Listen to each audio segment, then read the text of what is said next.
Good morning, third grade, and happy Monday. It's the start of a new week. Super exciting. So, we're going to go ahead and we're going to get started here. Our learning target for the day is the same for your packet. It's I can determine the theme of a story, and we might use key details from the text to help us figure out the theme of a story. When I'm saying a theme, I'm talking about, well, what is the whole story trying to tell me?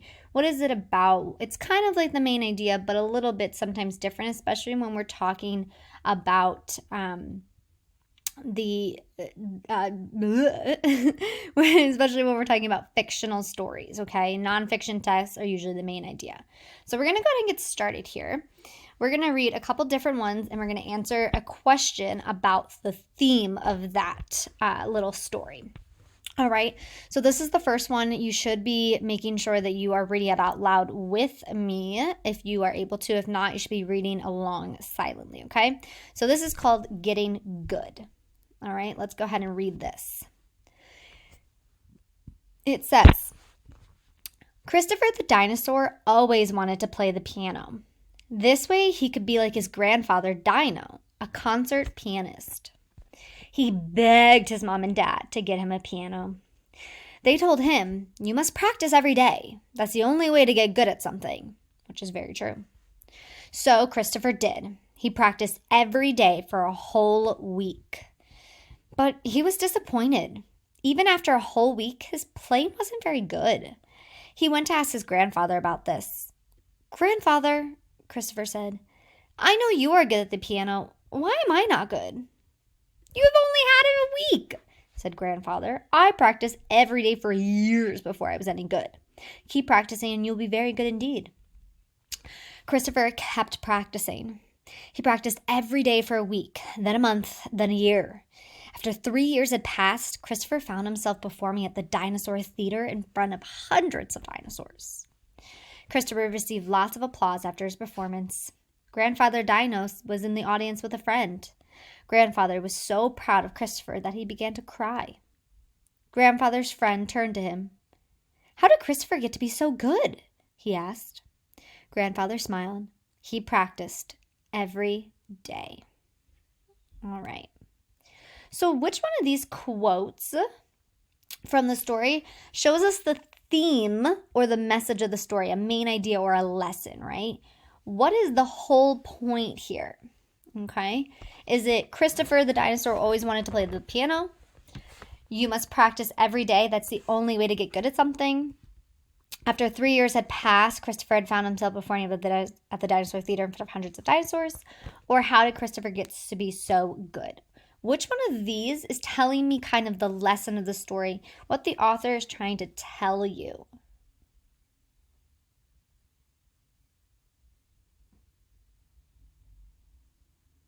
Which one is it trying to tell you? Yeah, you need to practice in order to be good at something. That's the lesson, right? That's something I would tell you, ladies. I wouldn't tell you, hey, you always want to play the piano, right? I would tell you, well, you have to practice. That's how you get good. All right, here's our next one. And again, we're still looking to figure out the idea, the message, the theme of the story, okay? All right, this one's called Queen Elena. Princess Elena watched everyone carefully. She did not say much. Elena paid attention to every word people said. She took note of it in her mind. She watched her father, King Sancho. Elena did not like the way he treated the servants. Servants are people who work for you. Her father would often call them names and insult them. He would not give them enough food and they would be hungry. Elena took note. She also watched her father as he met with kings and queens from other lands. She saw that he never listened. He often argued with them and left the palace in anger. Elena took note. One day the time came for Elena to be queen. She decided to be a different kind of leader. She was kind to the servants and gave them plenty of food. They grew to love Queen Elena. When Elena met with kings and queens, she listened. She tried to understand their point of view. They were surprised. Why are you so unlike your father? One king asked. I love my father. I have learned many things from him. I have learned from the things he did right. I have learned from the things he did wrong. You are a wise person, the king said. So what is the theme here? What's the big idea, okay? We don't want to focus too closely on these tiny little things, but the bigger picture here. Is it to never listen to your father? It pays to be a good listener. It's important for a leader to be loud and demanding or be different than her father. Which one of these is the main theme here? Pause the video and answer the question.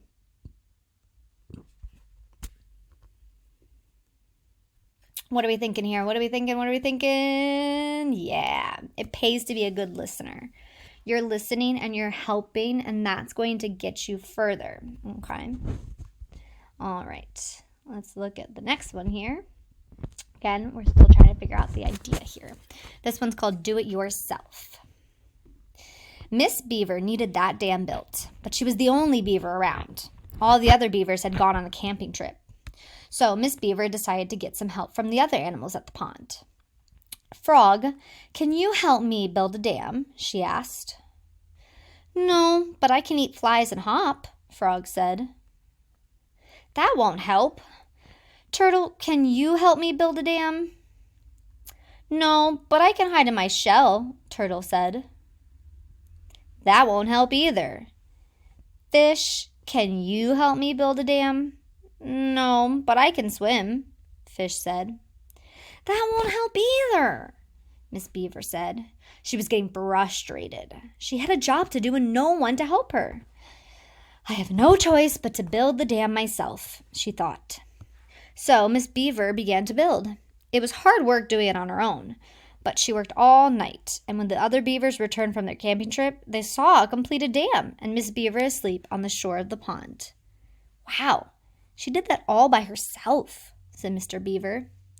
Miss Beaver knew that if you want something done right, sometimes you have to do it yourself. So what is the theme here? What is the idea, the message that we want you to all understand? That if you want something done right, sometimes you have to do it yourself. That Miss Beaver needed that dam built. That if you keep asking, someone will eventually help you. Or you should try not to do something all alone. Pause the video and answer the question. Pause the video. Pause the video. If you have not paused the video needs to be paused. All right, so if you're back, you must have an answer, okay?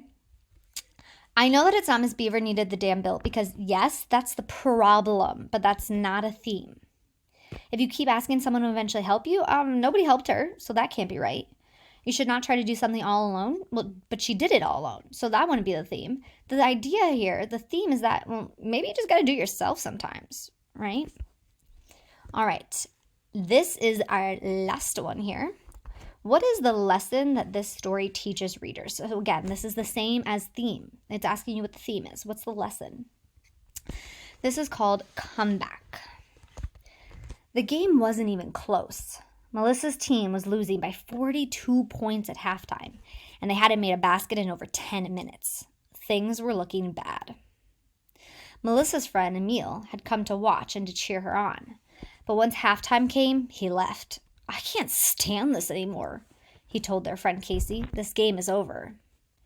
But Casey wasn't about to leave. Emil, anything can happen. It's not over until it's over. Emil just waved her off on his way out the door. In the locker room at halftime, Melissa's coach gave the team a pep talk. You can beat this team, the coach said. The game is not over. Then she told the team about a game she had played in high school. Her team had been behind by 48 points and had come back to win in the second half. When they came back onto the court, Melissa's team had more energy. The other team wasn't trying as hard. They thought they had already won. Emil came back to pick up Melissa and Casey a few hours later. He was amazed to hear that Melissa's team had won the game by 3 points.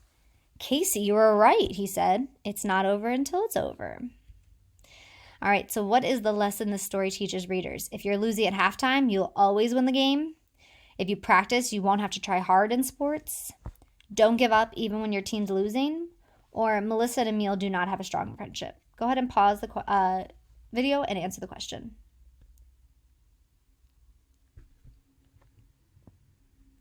All right, if you're back, you must have an answer.